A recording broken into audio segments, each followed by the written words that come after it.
Voici la Lune. La version officielle, c'est de dire que la Lune est brillante dans le ciel, car elle est éclairée par le Soleil.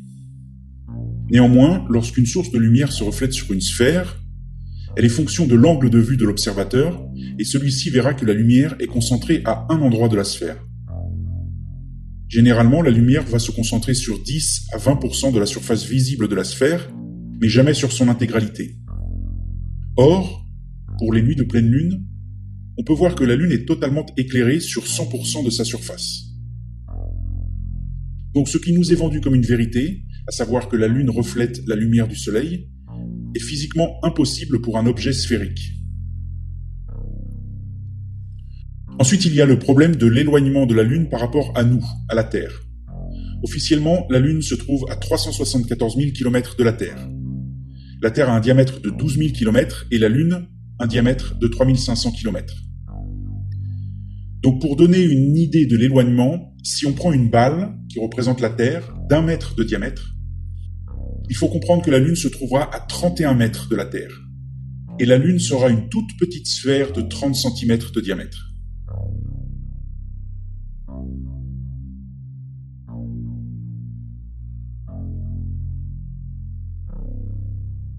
Néanmoins, lorsque l'on observe la Lune dans la nuit, avec quelques nuages autour, il est facile de remarquer que la Lune n'éclaire en réalité que les nuages qui sont juste autour d'elle. Elle n'éclaire jamais les nuages qui sont de l'autre côté du ciel.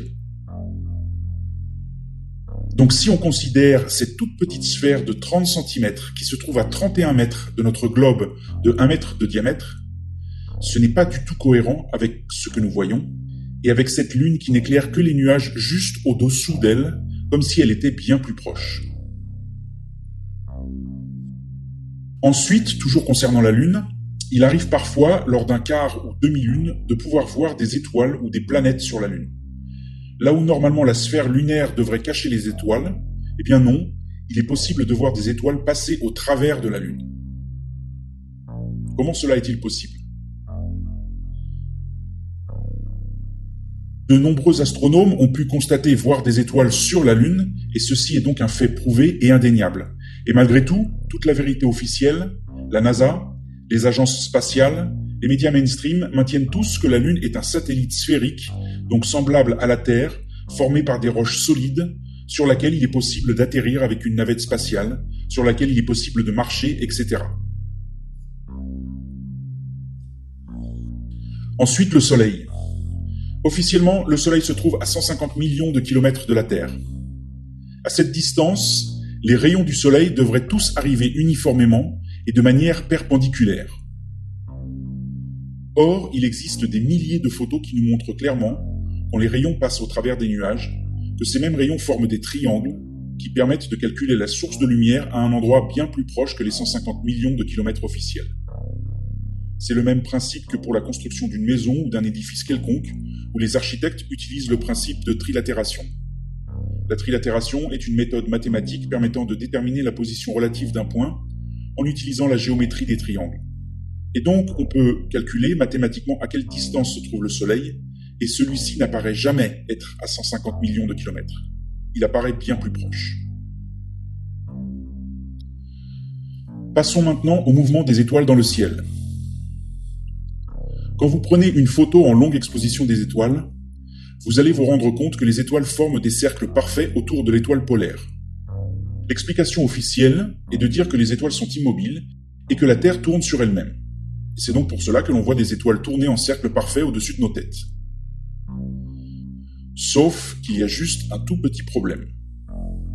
La Terre tourne sur elle-même à 1600 km/h, mais elle orbite également autour du Soleil à 107 000 km/h. Ensuite, comme nous suivons la courbe du Soleil, nous nous déplaçons également à 804 000 km/h. Enfin, notre Voie lactée elle-même se déplace dans l'univers infini à la vitesse de 1,78 milliard de km/h.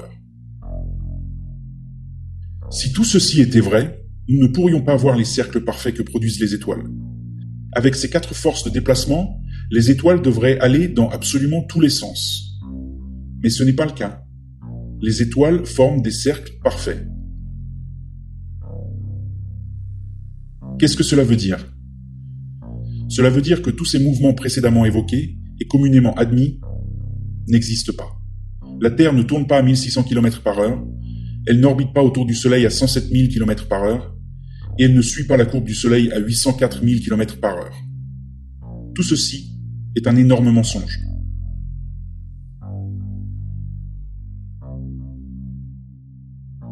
Et puisque nous en sommes à parler de mensonges, continuons.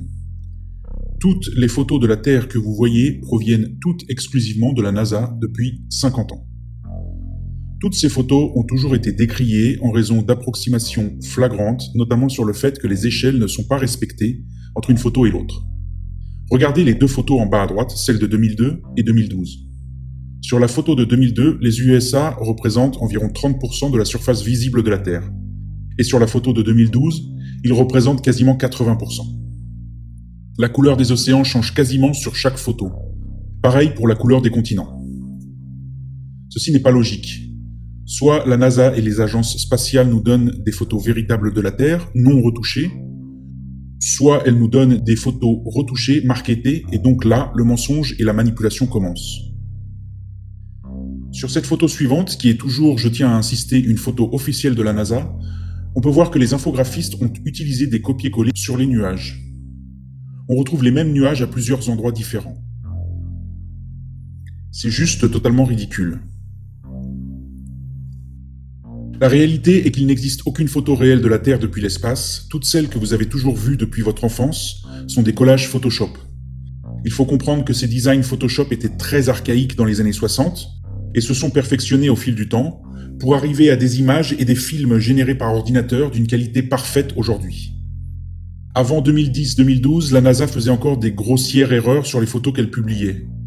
Mais aujourd'hui, les photos et les films sont d'une qualité époustouflante et il est quasiment impossible d'y trouver des erreurs. Mais cela reste toujours des collages Photoshop et des images ou films générés par ordinateur. La NASA nous dit qu'elle est allée sur la Lune 6 fois avec les missions Apollo entre 1969 et 72. Beaucoup d'images et de films ne sont plus disponibles aujourd'hui. La NASA explique que les bandes originales de l'alunissage ont été effacées. Je répète, effacées. Dans certaines autres interviews, les responsables de la NASA expliquent que les bandes ont été perdues. Donc ils ne se sont pas bien coordonnés sur ce coup-là. C'est totalement ahurissant et grotesque pour une organisation dont le budget s'élève à 23 milliards de dollars par an, soit 63 millions de dollars par jour. Nous allons nous intéresser à la mission Apollo 11 qui a eu lieu entre le 16 et le 24 juillet 1969. Principalement à ce qui a été nommé le Eagle, aigle en anglais, l'engin spatial qui a permis de se poser sur la Lune, avec à son bord Neil Armstrong, Buzz Aldrin et Michael Collins. Voici une photo officielle de l'engin lunaire d'Apollo 11. Alors regardez en détail et je vous jure qu'il s'agit d'une photo officielle de la NASA. On peut voir un engin fait de papier carton et de gros scotch. Je vous laisse apprécier les détails. Don Petit, astronaute de la NASA, nous explique qu'ils n'ont plus la technologie pour retourner sur la Lune. Cette technologie a été détruite et il est très compliqué de la reconstruire. Alors déjà, pourquoi la NASA voudrait-elle détruire l'engin qui a emmené le premier homme sur la Lune ? Soi-disant le plus important exploit de toute l'humanité depuis qu'elle existe. Peut-être ne voulait-il pas que les générations futures visitent les musées de l'espace et qu'ils voient ces engins pathétiques et risibles qui se veulent être des engins spatiaux high-tech.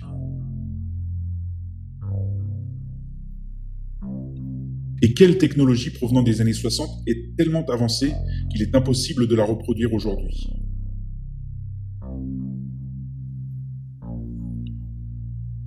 Je vous laisse donc admirer l'engin lunaire officiel d'Apollo 11. Vous allez bien rire. Donc là, on voit des plaques de carton, même pas droites, avec du scotch pour tenir le tout.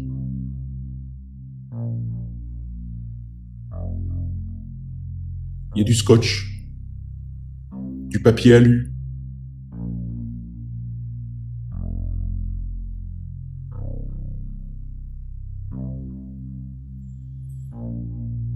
Ce sont les plus grands scientifiques et ingénieurs mondiaux qui ont travaillé sur cet engin. Je tiens quand même à vous le rappeler.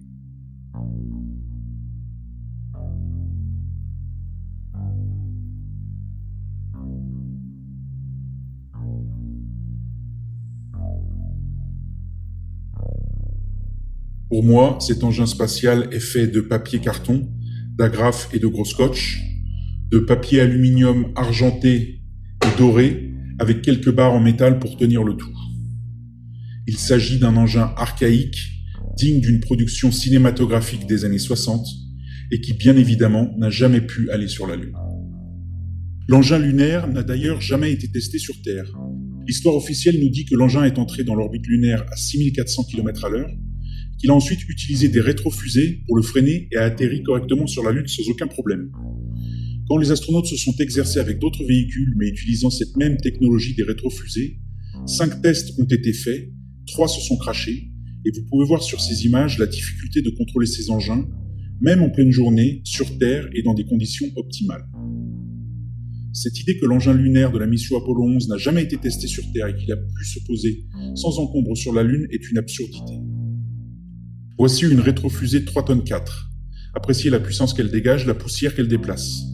La rétrofusée de l'engin lunaire d'Apollo 11 était encore plus gros, à 4 tonnes 5, et curieusement n'a déplacé aucune poussière, n'a provoqué aucun cratère d'explosion, et bien entendu pas un grain de sable sur les cercles d'atterrissage, la partie des pattes sur lesquelles l'engin se pose, comme si l'engin avait été posé par une grue dans un studio. Là, vous pouvez voir les effets spéciaux des années 60 où l'engin lunaire se réamarre au module principal. C'est archaïque, c'est évident aujourd'hui que ceci est un montage et une fraude. La NASA, ces dernières années, a énormément investi pour vous offrir des images et des effets spéciaux qui sont de bien meilleure qualité. Les vidéos d'aujourd'hui semblent totalement réelles. La NASA travaille avec des sociétés spécialisées dans les effets spéciaux. Mais bien que tout ceci semble totalement vrai, si on vous a menti en 1969, il y a très peu de chances que l'on vous dise la vérité aujourd'hui.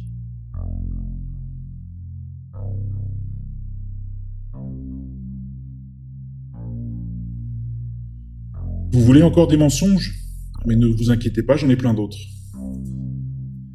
Le jour et la nuit ne changent jamais de place comme ils devraient le faire sur une planète qui tourne autour du Soleil.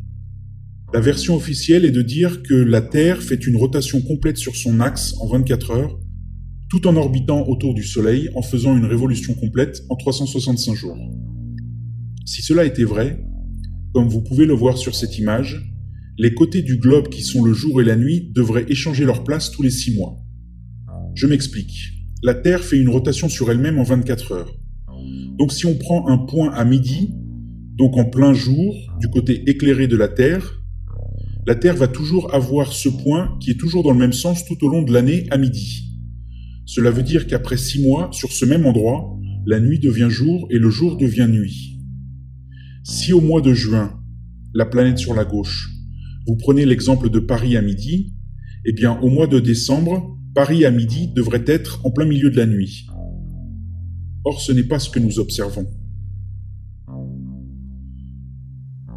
De plus, si la nuit en juin et la nuit en décembre pointent vers des directions différentes, pourquoi les étoiles et les constellations nous apparaissent toujours de la même manière tout au long de l'année? Ce n'est pas logique. Nous devrions voir en décembre un ciel étoilé radicalement différent de celui que nous voyons en juin, puisque l'on regarde dans 2 directions opposées à 180 degrés.